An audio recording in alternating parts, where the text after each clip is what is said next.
This is going to be one of the weirdest things I've made for the bathroom yet. It's a mini toilet. Let's get started. To start off with, I found this 15mm pallet board and it's quickly beaten up, so I had to run it through the thicknesser. So I did try sanding it and that just didn't work. So after I thicknessed it, and then found this insert from my Hoover, which was slightly bigger than the toilet roll, so it worked out great in sizing. And so that's what I used, and I've just working out the board sizes here. So this is where I've cut out the base and the lid. Now I'm working out what the back should look like in sizing. And then I used one small paint pot to do both edges to put the curve on it. I want to make sure I give enough room so when the thing opens, it then doesn't hit the top, and enough for the flush. There's quite a lot of cracks in places on here, so I covered it in black CA glue. Some of them were going to be cut off anyway, but I just wanted to try and keep the board intact as I could for when I came to cut them. As you see there, one of them goes straight through one of these knots as well. So time to trim it down, and I'm going to need a dowel for the middle. And I found this bit of wood that's come off of a crate. And yeah, so I've got a round over piece in my router, and I'm just routering all the edges out to find that it took nowhere near the amount of material off that I thought it would. So I moved to a diagonal router piece and then repeated the steps, and still didn't take off as much wood as I was hoping. So I trimmed it down and put it on the belt sander and just kept spinning it until I got to a nice round circle. And then tried the toilet roll on top of it until it fitted. Did a little bit more and then trimmed it down. And just did a bit of finishing touches. I put it through the toilet roll and then drew a line round just spinning it to get the size. Now it's time to start cutting the shape of the toilet out. So I take the two lid and the bottom pieces together because I wanted them to be exactly the same. And then because I want to try and keep the back and the bits coming off the circle pieces in line, I thought this would be the easiest way by trying and taping them all together. That way the cuts can all be done at the same time.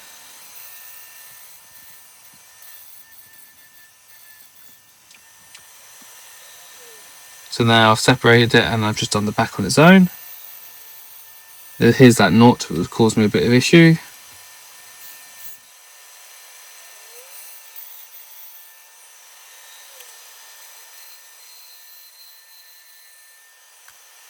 If you're enjoying this video, if you could subscribe, that would really help out the channel and keep these projects coming. Now I'm on to just cutting out the lid and the base and leaving them taped together, and then cutting them out together so it gives them so they both have the same shape. And this is where my first mistake came along, because I didn't realise what I'd done until later on when I tried putting them together. So trying it out, this looks all good to me. Look at that. And now I decided that they are too far away from the back, so I thought I'd trim off and leave 2 centimeters from the circle edges. And then when I did the line, it was diagonal. I couldn't work out what the problem was till a bit of messing around, and then I realised what had happened. That the circle wasn't, I hadn't cut it directly at the same point in the circle. So I did some measurements and then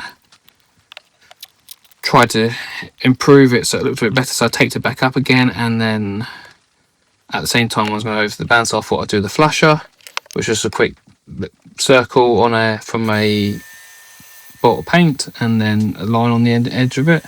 So I've trimmed this bit off now and then trimmed it off the back. And this is where the second mistake is, that I didn't leave enough space.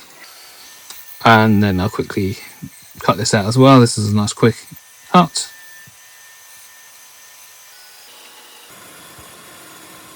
Look at that, nice and raw, ready to go on the sander. And then obviously, because I did the base and lid, I'm going to have to trim this down as well. So quickly trim this down as well. And then on to the sanding. And I went through quite a few different processes. Started off on the bench sander, and on here I went through 2 different grits, and obviously did all the small sort of bits I could as well on here, making use of being able to do the spin quite well by hand, and then also like this, spinning around. Did it on all of them, and after that I went on to the audible sander, where I obviously went up a grit for this bit as well, and then getting through all the nooks and crannies I can that I couldn't reach on the bench sander.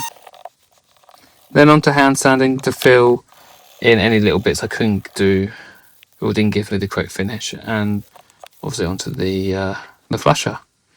Now it's ready to glue it together. Because there's end grain, you're going to want to put some glue on, leave it 10 minutes just for it to soak in, and then add a bit more. And I've used an offcut here to help get even pressure from the middle, and then wiped it down and you squeeze out with water and a paper towel. Now I'm here trying to find the middle of the piece of wood so I can glue on my dowel I made, and then put a screw through it, make sure it's nice in the middle. So I use the toilet roll for guiding,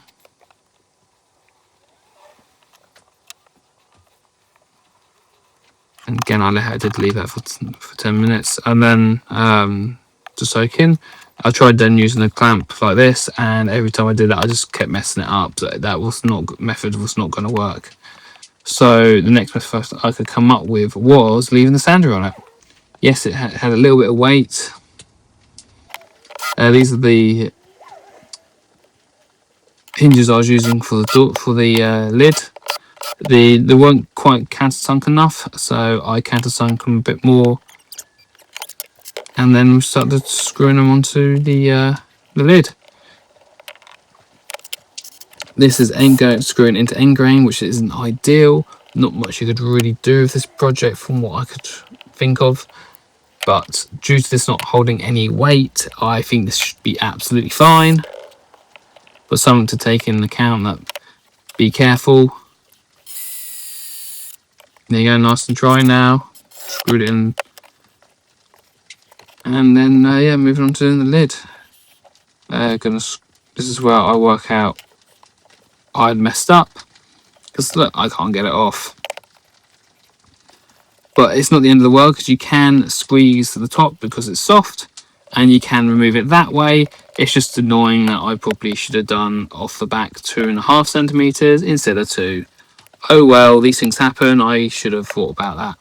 And then I thought, oh, actually this needs something else. This needs something on the top. So I grabbed an offcut of the wood, and then decided to make sure it's thicker than the piece of wood it's going on top of. And then I wanted to have a slightly curved front, so I just grabbed this